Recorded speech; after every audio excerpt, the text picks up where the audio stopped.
একসময় এক রাজ্যে রাজা আরমান শাসন করতেন। তিনি শক্তিশালী ছিলেন, কিন্তু অহংকার ছিল তার বড় দুর্বলতা। মহারাজ এক সাধু রাজ্যে এসেছেন। তিনি অনেক অলৌকিক শক্তির অধিকারী। এসব ভণ্ডদের আমি বিশ্বাস করি না। তাকে এখানে আনো।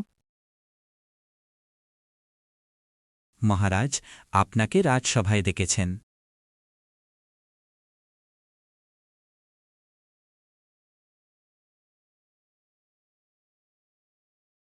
মহারাজের যাই হোক, মণিবর ভণ্ডামি করে, আর কতদিন চলবে? মহারাজ, মানুষকে ভালোবাসুন, অন্যায় করবেন না। তুমি আমাকে শিক্ষা দেবে? প্রহরী, তাকে কারাগারে নাও।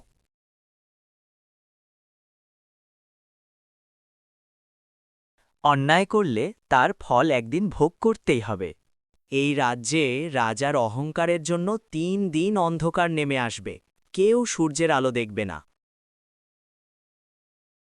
সূর্য উঠছে না কেন?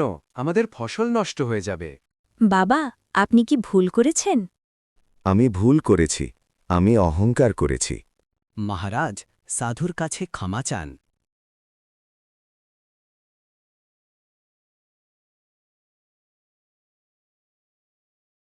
হে মুনিবর, আমাকে ক্ষমা করুন, আমি ভুল করেছি। অনুতাপই মানুষকে বড় করে। তুমি কি সত্যিই বদলাবে? হ্যাঁ, আমি মানুষের সেবা করব। মনে রেখো, ক্ষমতা মানুষের সেবার জন্য। এরপর থেকে রাজা আরমান দয়ালু শাসক হয়ে উঠলেন। রাজ্যে ফিরে এলো শান্তি ও সুখ।